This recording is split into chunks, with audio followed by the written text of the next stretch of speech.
Are you ready to explore the intricate world of faith, history, and spirituality, along with wine appreciation?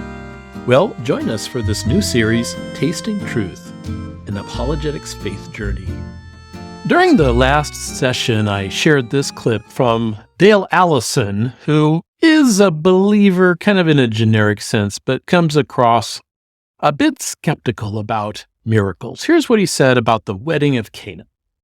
If I were to ask you, what are some things in the Gospel of John, we're just going to start with John, that you would say that did not historically happen is based on your research? Historically, what would you say are some things in John that did not happen?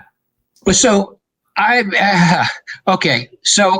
don't know what to do with, let's say, the wedding at Cana in John 2. I've never paid any attention to it, never treated it as having any significant historical memory. So I guess we could start with there. So the title of this episode is Unveiling the Wedding at Cana, History, Theology, and Skepticism. The roots of skepticism goes deep into history. Of course, unbelievers have been around for centuries. But it was in the period of the Enlightenment-era that the skeptical view really took off in terms of the various institutions of higher learning in Europe. Sometime in the early 19th century, it became very popular to downplay the miracles of the Bible and to say a couple things. Number one, rationalism, where it could be explained in terms of people making honest mistakes. They took a look at supernatural events and misunderstood them. The classic case of the feeding of the 5,000 comes to mind. It wasn't really a miracle of the multiplication of bread, rather a little boy, because he shared what he had, why other people began to share, and pretty soon an amazing thing happened. It sounds like a fun approach to Scripture. But in reality, you can only explain a few things in the Bible before you get into trouble. You can't explain it. And that is what happens at the wedding of Cana. So there's another school of thought besides what was called rationalism, which I just talked about, and that is mythicism. Mythicism has its roots in the early 19th century. There was a fellow by the name of David Strauss who popularized this viewpoint. A little bit later on, Rudolf Bultmann continued that tradition. And in our American skeptics that are out there on the internet, this is known as mythicism. Well, David Strauss wrote in the 19th century, and he wrote about the gospel miracles as not occurring, but rather being mythical, being fictional stories. I came across a person by the name of John Yulvisaker. He was a Lutheran, and he wrote back in the 19th century a commentary on the four gospels, and he pointed out how they could be harmonized. You could look at them from different perspectives, and they didn't contain any contradictions. Rather, they kind of reinforced and endorsed each other in terms of what they said in kind of the general way, and they were in agreement in that respect. Well, he wrote a commentary, and he pointed out Strauss's view of the wedding of Cana. Here's what he said, quote, Strauss rejects this account as a later interpolation on the score that such enjoyment, in his opinion, would be utterly unworthy of Jesus, and it would be dangerous for the guests if there was so much wine, unquote. I thought that was kind of funny because David Strauss grew up in a Lutheran household, but I think he was part of what was called the Pietist era. The Pietist tradition really frowned on enjoying life. By the age of 22, David Strauss was a pastor in the southwestern part of Germany. He didn't believe in the miracles, but he still taught about the moral principles of Jesus. Well, that whole 19th century was just flooded with skepticism. And it came about that there was a little bit of anti-Semitism that grew out of that as well. They began to get skeptical about the whole Bible, the Old Testament in particular, and thought that Judaism was a source of evil in the world. I came across this interesting quote. The German theologian Dietrich Bonhoeffer, although he didn't have a Jewish ancestry himself, he resigned his position from being in the government at the time where the Nazis were in control, when the government said that nobody with any Jewish ancestry could serve in the German church. Dietrich Bonhoeffer joined the resistance movement, and in his opposition to Hitler, he was hanged.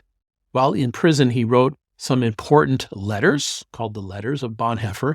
And one of them, he says this, quote, "You know what has been the trouble with our ministry over the centuries? We haven't been sufficiently concerned that people enjoy themselves in this life, have pleasure in life, and as a result, we were not sensitive enough to the pain and suffering people endure in life. I came from a tradition of really enjoying wine and appreciating fun and the goodness of God in creation. My parents used to drink beer a lot when I was growing up, not all the time at the house, but when they were out with social events with the family and with friends. But a little bit later on in life, they enjoyed wine, and I got introduced to different types of wine as a result of their interest as well. And as time goes on, I've discovered more and more Lutherans have really crossed that bridge from enjoying beer to enjoying wine. I came across an interesting book, a local writer in our San Ynez area, Adam Hume. He used to be a Presbyterian minister. He wrote a book about his journey away from being a pastor to working in the wine industry. He labels his book Blood from a Stone, a memoir of how wine brought me back from the dead. Being a pastor, I enjoyed the best of both worlds. Adam does book signings at local pouring events. It really got me thinking about what he wrote. He talks to others about his keeping a wine journal. And he says this, quote, "If I'm talking to a Presbyterian or a Lutheran, I'm awarded a lecture about craft beer. At one of my first jobs, we used to call these type beardos, which works on two levels because they have beards and are weird about beer," unquote. Well, Martin Luther was indeed a beer master. He knew all about beer. The Order of the Black Friars was an order of the Augustinian tradition in the Roman Catholic Church, and Martin Luther knew how to make beer and to do it well. But his wife, Katie, she came from the Cistercian tradition. And as a Cistercian, she knew about making wine. Martin Luther, it turns out, had a small vineyard that he owned and that Katie helped to take care of. And Martin Luther had a wine cellar in his house. Frederick the Wise of Saxony gave him at least one barrel of really good wine, and he probably had several more. The reason I say that is because historical records indicate that in 1544, Martin Luther ordered 600 vine stakes to support the vines. He had a letter which he wrote for that. Now, I did some math, and I've had grapevines that have produced wine, and I've discovered it. You get about 5 bottles of wine per vine. That's a massive amount of wine. That would be enough to supply the entire University of Wittenberg with enough wine for at least a year. Martin Luther, in one of his other letters, in a letter to his servant, instructed him that the wine must be drawn off the lees into another barrel in time, and this must be repeated several times. In other words, Martin Luther knew how to make wine. Well, Lucas Cranach, he was a friend of Martin Luther, and Lucas Cranach was actually a trader in wine, among other things. He was kind of a Renaissance guy, literally speaking, in that period of time.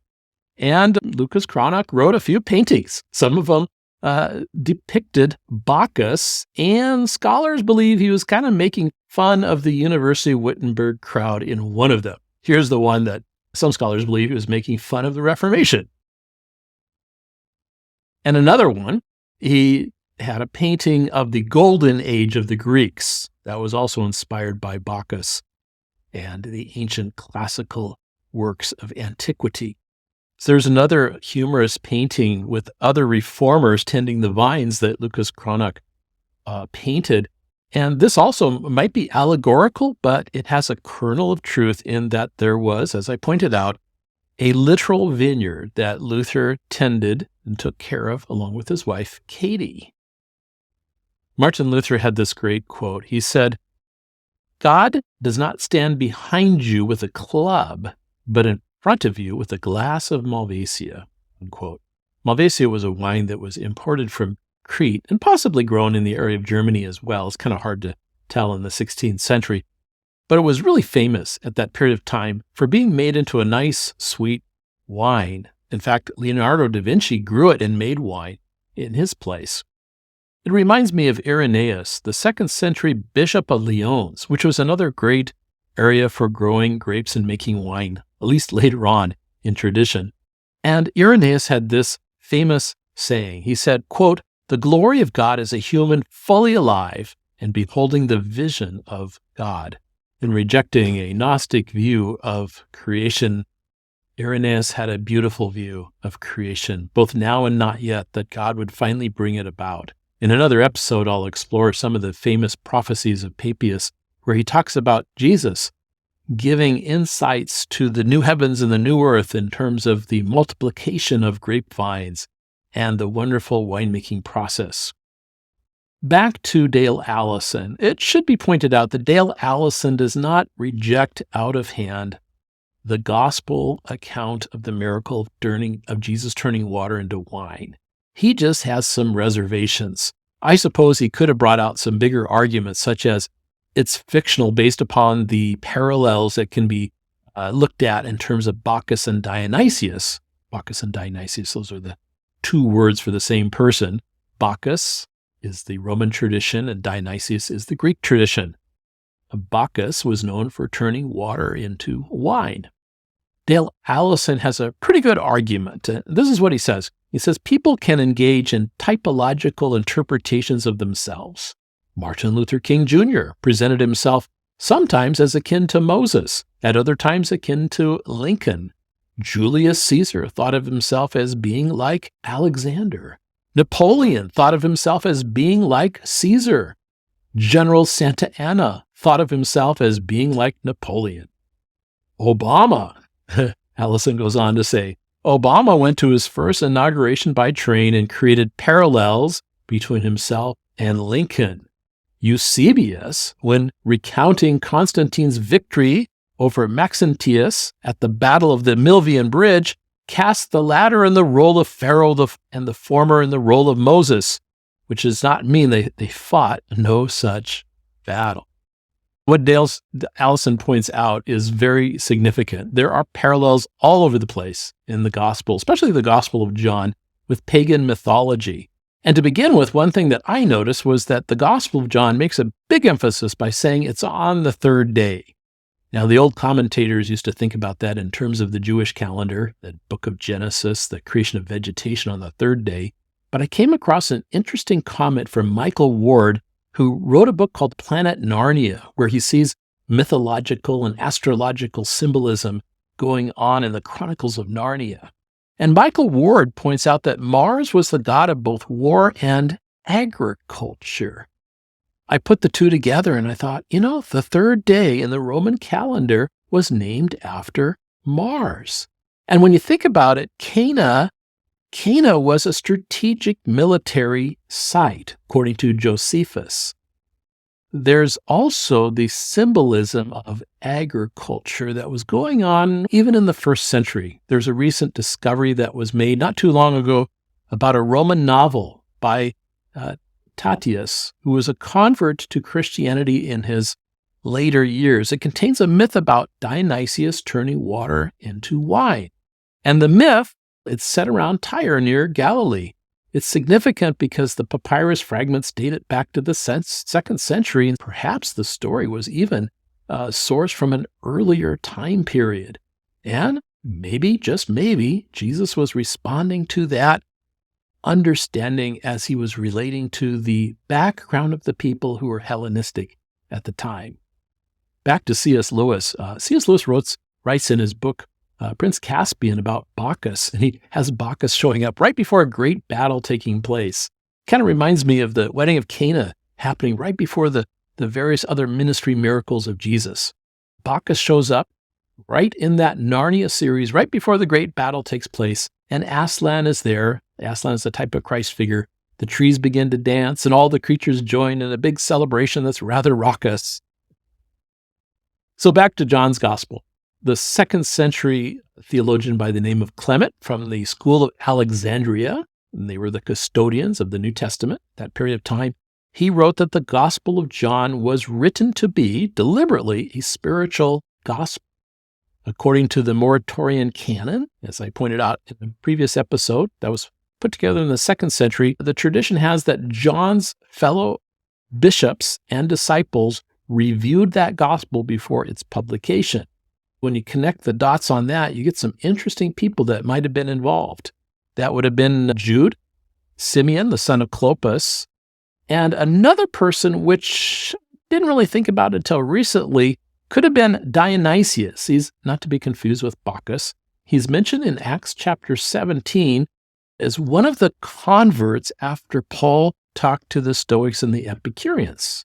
Dionysius, later on, according to the church records, became a bishop in Athens, and he died in 96 AD.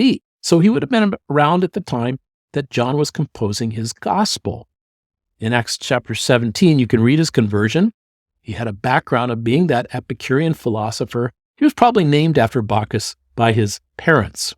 Ephesus is where John's gospel was composed. We know that from the church fathers. And it was also a very, very wine-oriented, grape-growing region. A bit of interesting trivia is how the Emperor Domitian, and that would have been about the same time that John was writing, Emperor Domitian issued a decree prohibiting grapevines being grown other than in Italy. He didn't want the grapes being too close and being competitive with the Italian wine industry. The people from Ephesus are recorded in history as joining a delegation to go to Rome to save the wine industry in Asia. Ephesus was a major center of Bacchus worship. But it would have made sense for John, along with some of the people who are encouraging him, the crowd of disciples and bishops, to write something that would relate to the wine of Ephesus. So we see in the gospel literary tropes and parallels from secular and religious writings. Now, this does not indicate necessarily that the Gospels were fictional accounts. Rather, we should take what they say literally. 2 Peter, in addition to John himself saying we are eyewitnesses, 2 Peter talks about how we were not retelling some masterfully crafted legend when we informed you of the power and appearing of our Lord Jesus Christ. For we saw his majesty, his magnificence and splendor unveiled before our very eyes. That being said, the New Testament was composed in this environment where the disciples took it seriously. By the way, some people are skeptical about 2 Peter being an apostolic letter. Well, I've looked into it, and 2 Peter was recognized by the early church. As time went on, there are some people that thought that the style was a little bit different. They're a little bit suspicious because there is a Gnostic version of the Gospel of Peter floating around. But by the time of the 4th centuries, the councils of Hippo and Carthage, they decided after looking at the evidence, even evidence that we don't have from other writings, they thought, yep, this was apostolic. And that's significant because those councils rejected the epistle of Barnabas and 1 Clement as not being apostolic. What do we know about the evidence for these things actually happening in history and not just historical fiction? Ross Clifford, he is a disciple of John Warwick Montgomery. In his book, The Case of 8 Legal Apologists, he comments on the principle that I talked to before about the ancient documents rule. Clifford points out that in the book, The Construction of Deeds and Statutes, you can actually look this up on the internet, I did. It's written by the 19th century jurisprudence writer Charles Odger. Clifford points out, quote, a principle that Montgomery and the other legal apologists do not refer to, but is pertinent to legal canons of interpretation, is that of user under ancient documents, unquote. And then Clifford quotes Odgers. You can also find this original quote on the internet. Quote, in the case of very ancient documents, there may be great difficulty in deciding on the meaning of the words employed. And in that case, evidence of usage is admissible to show what was the meaning attached to the document soon after its execution by those interested in its interpretation. Odgers goes on to say, there is a probability that at least some of these persons would have insisted on a proper interpretation of the instrument. And if a certain interpretation has been adopted for a long period of years, this affords a probability of its correctness. This is what is called contemporaneous interpretation, unquote. That's an interesting way of looking at it. The New Testament was not just an historical writing, it's actually a testament, a covenant, a contract that God wanted to give to his people by the life of Jesus coming into this world and shedding his blood on the cross. Justin Martyr in the 2nd century, he said this about the New Testament. He said, "And in that we say that he made whole, that is Jesus, the lame, the paralytic, and those born blind. We seem to say what is very similar to the deed said to those that have been done by Asclepius," unquote. That is kind of a reference to mythology. But Justin Martyr writes in his book On the Resurrection, quote, "When they were by every kind of proof persuaded that it was himself, and in the body, they asked him to eat with them, that they might thus still more accurately ascertain that he had in verity risen bodily, and he did eat honeycomb and fish," unquote. In other words, Justin Martyr took it as literal history that Jesus was indeed not a ghost, but flesh and bone. In my next episode, I will explore the concept of memory recall and how tropes and quotes that parallel mythology actually help the disciples to have great long-term memory of the events taking place in the New Testament, especially the wedding of Cana. If you like this video, put a like, share it with others, and maybe even subscribe if you'd like. Until then, cheers.